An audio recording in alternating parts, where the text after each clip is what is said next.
back on this special edition of Trunk Nation, spotlighting producers as we do from time to time. And this is a guy that I've been meaning to have this conversation with forever. We see each other in Vegas, where he lives now, and I have a second home, and it's always great to see him. And I'm so glad we're able to just spend some time here talking about his amazing career, and that is Mike Varney, who continues to join us here, talking predominantly about his label Shrapnel, among other things. And Mike, along that among other things category, you touched on this in the last segment when you said producing the first WASP record. And WASP for me, and that record is important because it was one of my first ever radio interviews. Blackie and Chris coming into my studio. I have a legendary story about that, and I've always been kind of connected to them because of that. But that record came out on Capitol, and I forget that you produced that, even though it wasn't released on Shrapnel. Talk a little bit about getting involved with WASP and how it came that you produced that record, because the people that knew WASP in LA early on all talk about the completely insane live shows and over-the-top shows that was going on. How'd you get involved? Was it tough to capture that? How did you have a history with Blackie? Tell us about WASP. Well, I think the first time I saw Blackie was with a band called Sister at the Mabuhay Gardens. And that would have been 1970, is when I was playing probably in the Nuns in the punk era. I mean, the Ramones even played the Mabuhay Gardens, and Devo played there. But anyway, yeah, it was, I saw him there. I even took a promo photo. They had some lying around to take. So I took an 8x10 glossy with me. And then, a few years later, I see Blackie popping up again in Sister. His name was Blackie Guzman. And he got rebranded Blackie Lawless. And I want to say, first of all, that was a co-production with Blackie and with me.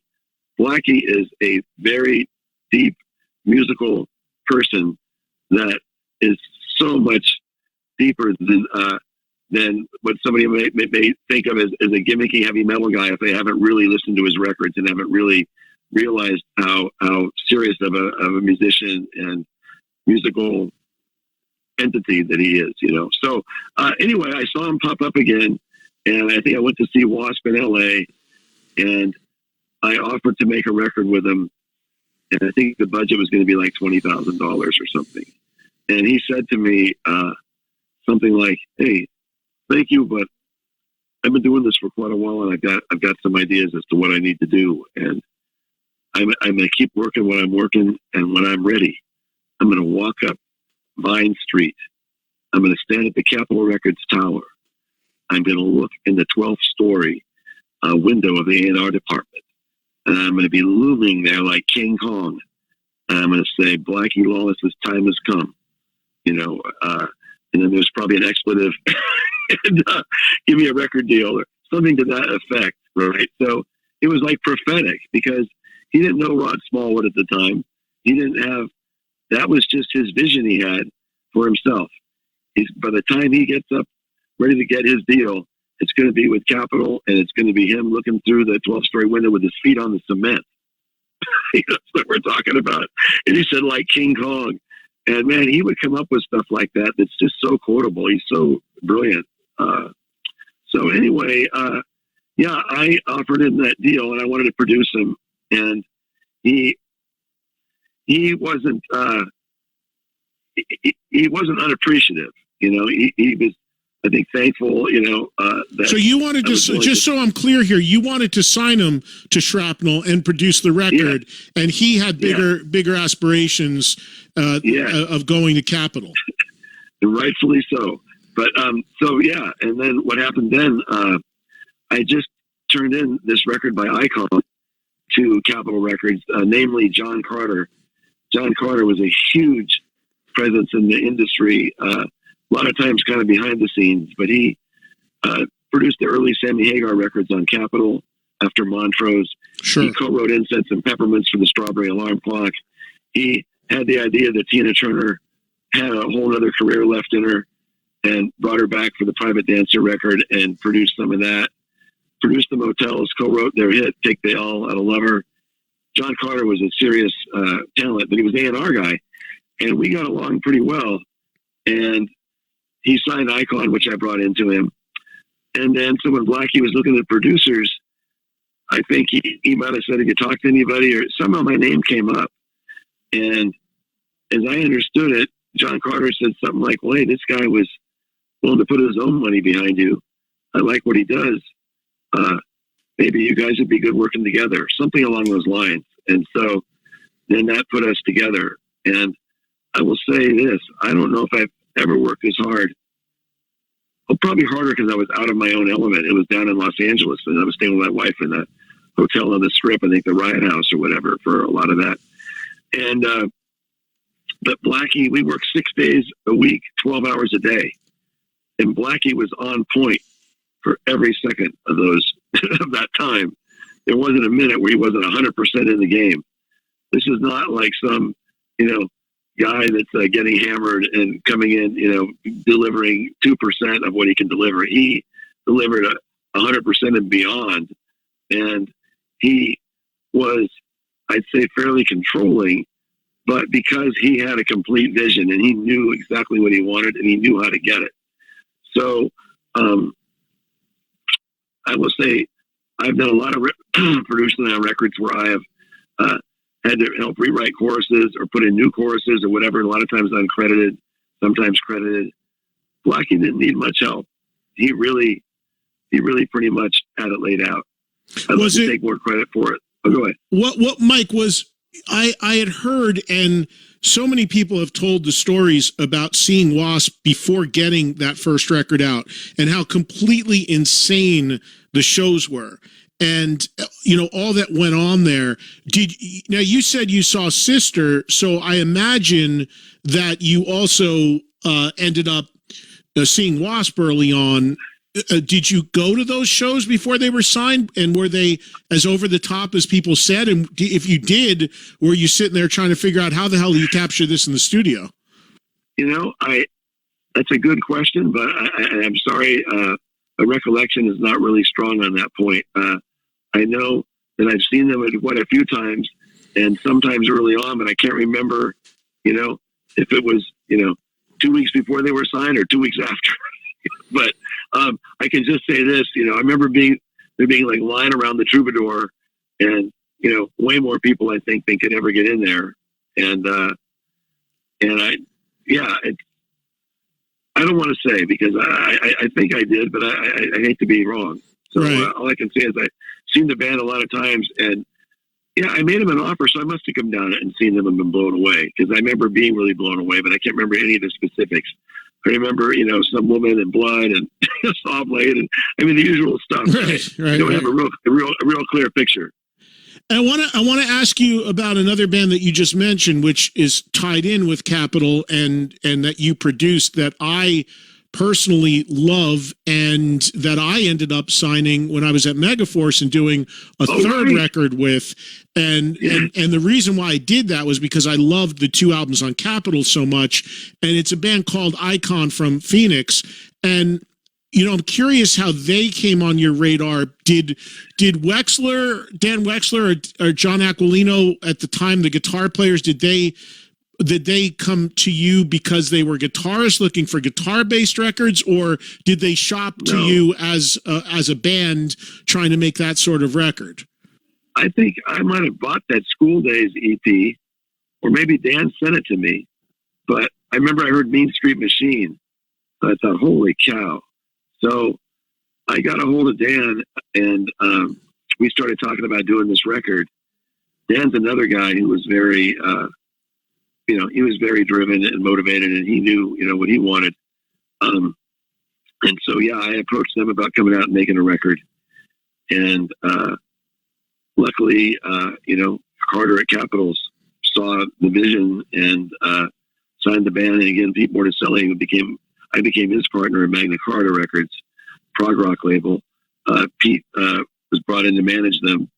And, it's just, I went out when they toured in Texas and they played a couple of Cardis, and I went on the bus for a couple of gigs, and they were just awesome.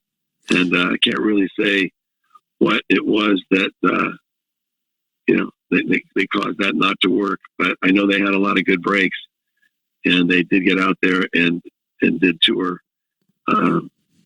But yeah, sonically, Mike, when you talk about the WASP record and you talk about that first Icon record for people that know it, and again, I know Icon, unfortunately, a band that did not make it, but I truly love. But when you talk about those debut records that you produced or co-produced, I love how they sound sonically. They're very thick. They're very punchy. There's a certain sound to those records, which you played a role in getting as a producer or co-producer. Can you talk about what your approach was to making those records and like where your influence was coming from as a guy behind the console? Because these records didn't come out on your label. You were just working as a producer at that point for them. Yeah, well, Icon might have come out on my label, but the idea was that we would shop it first and see what we could get. And if we couldn't get a deal, then it would have come out on my label. Yeah, the Icon engineer was a completely different engineer than the WASP, which was Steve Fontano on WASP. I believe that Icon, I'd have to look back, but I think it was Alan Suddeth. Alan Suddeth was a technically brilliant engineer, but he was not a heavy metal guy, And so a lot of that, I got to give credit to Dan Wexler. He, had a bunch of cool gear, and he had a pretty good idea what he was looking for. As a guitar player, I always used, try to use the best gear I could get and try to make it sound great. And as all the records that I listened to, I would try to get them to sound like that. And back then you wanted a big drum sound, but I never wanted it to be too big so that it took over a mix like certain records seem to have done. But I can't really share anything really, honestly, we just have good gear and good people. Yeah. You put the mics in the right place, and then also you get to sort of have I hate to use the word, you have a modus operandi, I guess, and you can apply that to different people, and depending on who they are and what they hear, what they sound like, what they deliver, what their music sounds like, you could use the same principles, but it'll be completely different based on who you're working with. I mean, some people try to put everybody through their homogenized template, and everybody has their own, but when you're working with different engineers and whatnot like that, it's, that's the main thing too. A lot of later on in life, I couldn't find, after Steve left, it was really hard to find someone to replace him. But anyway, no, Dan was right there with every minute of that Icon record, and Blackie was there with every minute of that WASP record, and they also had ideas on what they wanted things to sound like, and luckily in both cases we were pretty clear. Did it floor you when you heard the second Icon record, Night of the Crime? Because that's a really interesting turn there for that band. I know you didn't have anything to do with it, but that album is... Wait a minute. I did. Oh, you did? Before you pick that up, let me just explain this to the audience for people that don't know this band. These two records are very different. The same band made them, but the first record, very heavy Judas Priest style metal. Second record, super polished synthesizer, commercial, but universally hailed as an amazing record, and it is. It's just so different. It was like a total 180 from what they had done on the first record. So tell me about that. I didn't know you were involved in the second record. Well, I really wasn't, but to say I wasn't involved at all is not exactly true either. But no, I just co-wrote one of those songs, and that's all I did. What happened was, I think Pete Morticelli and I, and maybe Steve Fontano, went out to Arizona, and I went to rehearsal, and the idea was that I was going to do the next record with Steve. And so that's when I think, we wrote Rock My Radio or whatever, and we worked on some other songs out there. And so then I found out that we weren't doing it, but when I found out that Eddie Kramer, who did Jimi Hendrix Electric Ladyland, I found out he was going to be the producer. What am I going to say? Right. I mean, that's one of my all-time favorites. So, yeah. That was an honor. Well, if anybody, for people that haven't heard those records, both of them are fantastic. They're very, very different records, but really, really killer records. And then when I started working with them and I signed them to Megaforce, it was a different singer at the time, and that record's quite good. But I like the two records on Capitol even better than the one I did with them because it was just a different time. But I agree. Wexler was a very driven guy. Apparently, you know, Dan still gets in touch with me, and apparently they've got the original band and they're trying to do something again. But it seems like he calls me and he's like, we're going to do this, and then it doesn't happen. And this has been going on for years now. So as a fan, I hope he does, but we'll see. No, me too. When I knew him, pretty much everything he said he was going to do happened. So yeah. It's but you know, getting people motivated, get older, it's not really easy. But I will say something though. The Le Mans first album was really heavy, right? And then when we got the deal with Columbia, that was much more of an AOR record. And the first Icon record, like the first Le Mans album, were made for Shrapnel, but with an idea of making it a little more commercial so that, you know, we could get a deal with it. But I think in both cases, once the bands were sure that they had exposure to a deeper promotional channels, once they had exposure to a bigger machine, they, and we, naturally, in the case of Icon, they did it on their own. But with Le Mans, there was a thought like, hey, we've got a chance to really do something. We should, we shouldn't hide all that great songwriting you've got. We should definitely put that out to the forefront, Sure. And I think that's probably what happened with Icon too, because both the second records were more AOR than the first Le Mans and the first Icon, which were both originally recorded and could have been, Le Mans was Shrapnel and Icon would have been Shrapnel. So I think I never wanted to try to make AOR records for my label. Right. I wanted them to keep the heaviness and keep interest that the real fans would have. If you make an AOR record and don't have a huge promotional machine behind you and it doesn't immediately resonate with radio and the press and whatnot, then you have a lot smaller audience, built in, right? Because you lose a lot of the heavier people. So it's a trade-off. It's like Night Ranger going from, Dawn Patrol, to the second album, and, they made the right move. Yeah, no doubt. Hey, Mike, I'm curious about when your ear for guitar players in all the genres, and even to this day. So going back to when you first started doing this and you started to have to go through these endless amounts of tapes because, of course, there was no internet. People would be physically sending you packages and what have you. And then you find guys and bring guys to the world like Yngwie Malmsteen or Marty Friedman or Jason Becker, Tony McAlpine, Richie Kotzen, who I want to talk about in a second, Vinnie Moore, just tons of guys. Don't forget Greg Howe. Greg Howe, yes. Greg Howe. Of course.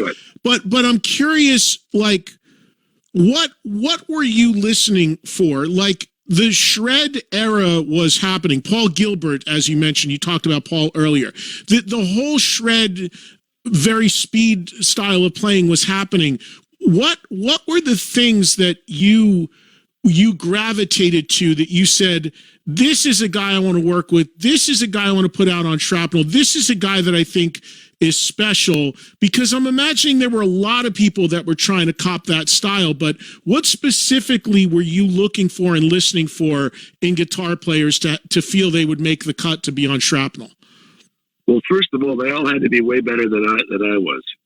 Which wasn't too difficult. Well, let me stop you there, because I've talked to a lot of friends and they tell me, I've not heard you play, but a lot of people have told me you're quite a player yourself. So that is a bar. I know you're being modest, but that is a decent bar from what I've heard.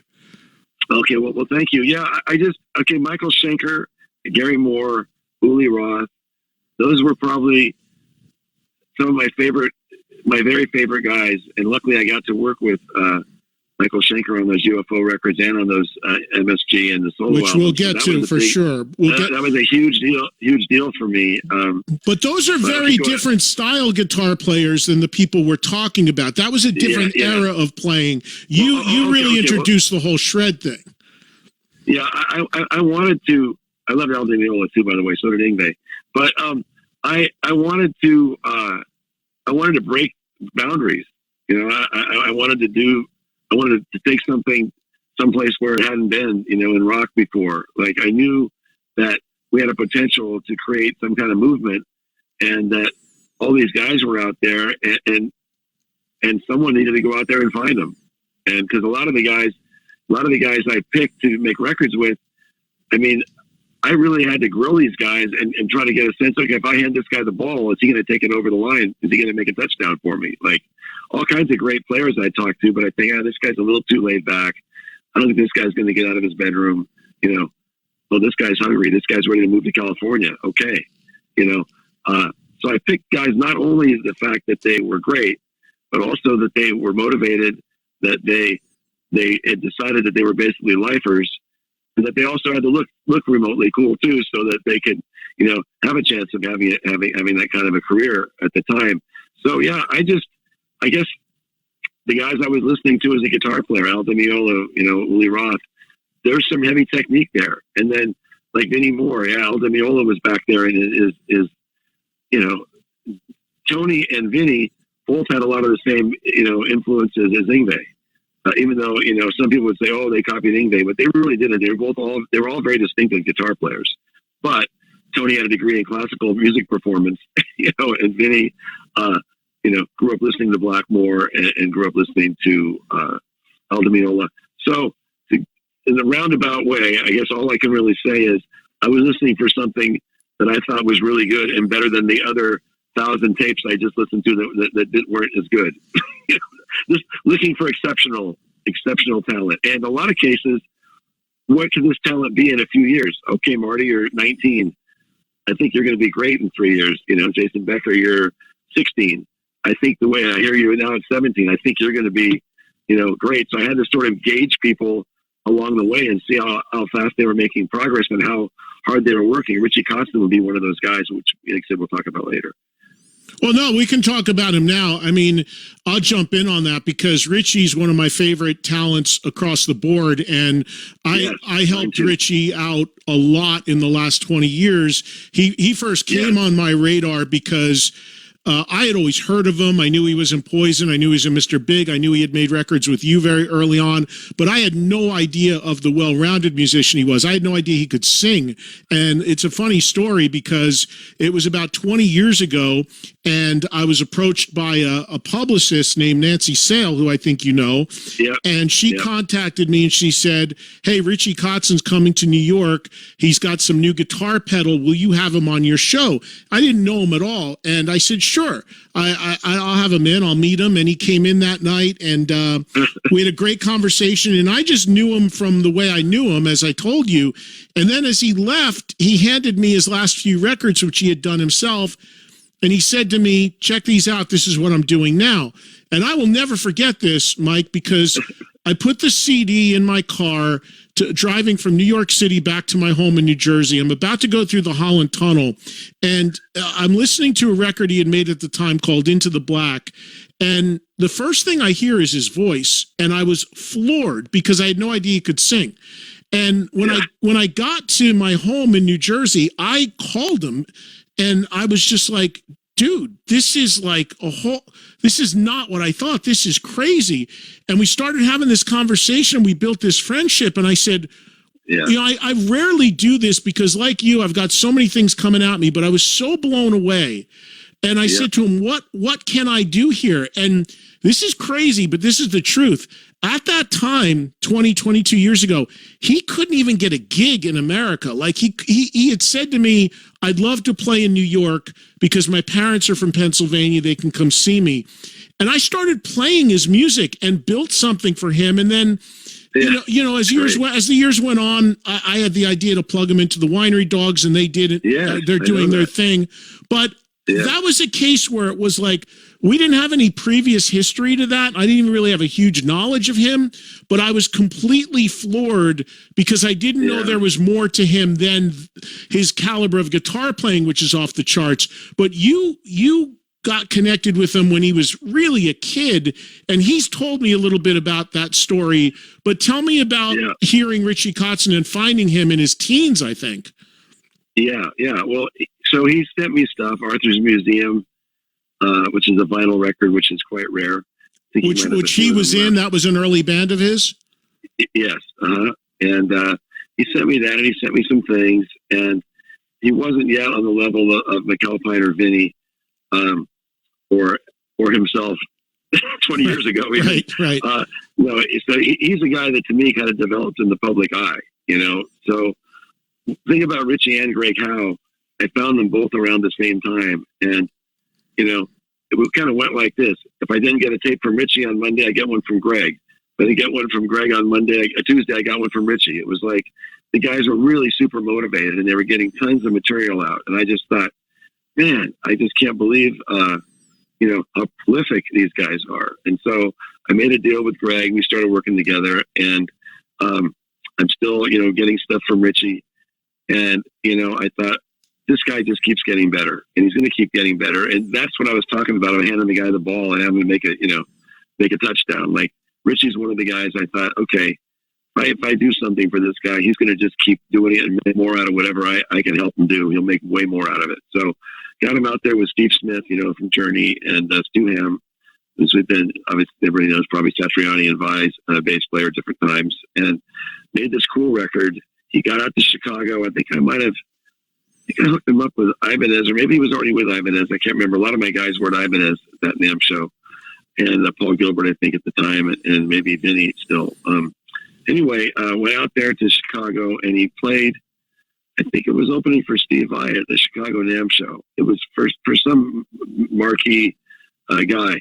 But Richie, back then, because, he was new and whatnot, as a showman, he was all over the stage. Now he can stand in one place and sing, and nobody thinks about him having to jump around. But back when he got started, he was really quite moved a lot on stage, and had a great presence, and his guitar playing was great.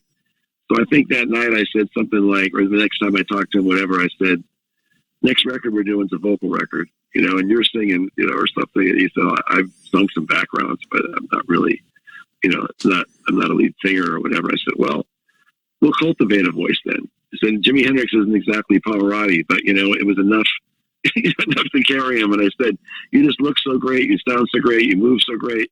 If you could sing, I said, I think, so let's just see what happens. So he started sending me some stuff. And I thought, man, this guy's got a natural gift. So after about 2 or 3 months, early on, I can't remember exactly, and Greg Howe always says that I remember everything wrong, but he likes my stories. But anyway, so I apologize if I have any of this incorrectly, but not correct. But I think, so anyway, at some point I said, hey, there's this band called Free. I'd like you to check out this song, Fire and Water, see if you could sing it, record it for me. So he goes, oh, okay.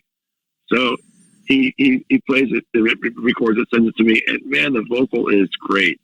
So I'm hanging out with Eric Martin, and I said, hey, Eric, listen to this guy that I'm working with. And I played him the track, and he said, that sounds too much like Paul Rogers. And I thought, okay. Not a bad thing. That's pretty incredible. Obviously, Richie's found his own voice, but back then he was trying to figure out, well, what have I got to work with? And man, he was, whatever he's done, it would have happened without me. I just happened to be right there when it was happening. Clearly he would have been a singer, but I just happened to be there at the right time.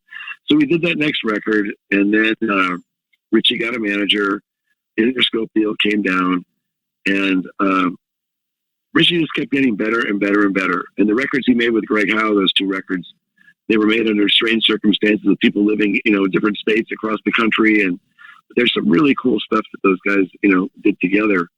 But yeah, Richie and Greg, they're 2 of my very favorite guys. They're both from Pennsylvania. Paul Gilbert's from Pennsylvania. What is it about Shrapnel in Pennsylvania? I don't know. especially you guys in the Bay Area, as far away from you as you could be from Pennsylvania.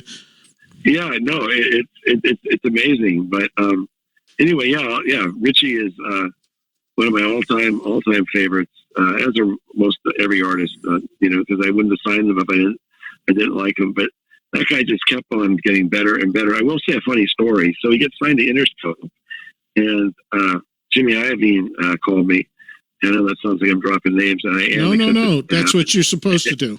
I don't believe it. It happened. It happened. And he said, so we got a great guitar player here. You know, got any ideas for a lead singer? And I said, no, I don't. I said, Richie's the lead singer. And he said, well, no, I mean, you got, Van Halen, you got David Lee Roth. You got, I can't remember, he gave some examples. I can't remember what they were. I said, no, he's the singer. I said, like Peter Frampton, or Ted Nugent or whatever. I said, he does both. So Interscope was definitely thinking, I think at one point they needed to find a singer. And I remember saying, I think to Jimmy, I said something like, well, I don't know any 22-year-old singers that look as good as he does, that can sing as well as he does. So anyway, Tom Wally, I think eventually, I think they all, I think Tom probably wanted him to be a singer. I'm pretty sure. But anyway, it got to the point where they just weren't seeing eye to eye. Richie got off onto a heavy R&B soul vibe. Yeah. And I think they kind of signed him thinking they had a rock guy. Yeah. And which Richie is a rock guy. But at the time, he was really, his influences were getting deeper and deeper into soul. And he always liked Prince and stuff like that. And he's quite a dancer, too, I understand. But anyway, that didn't work out.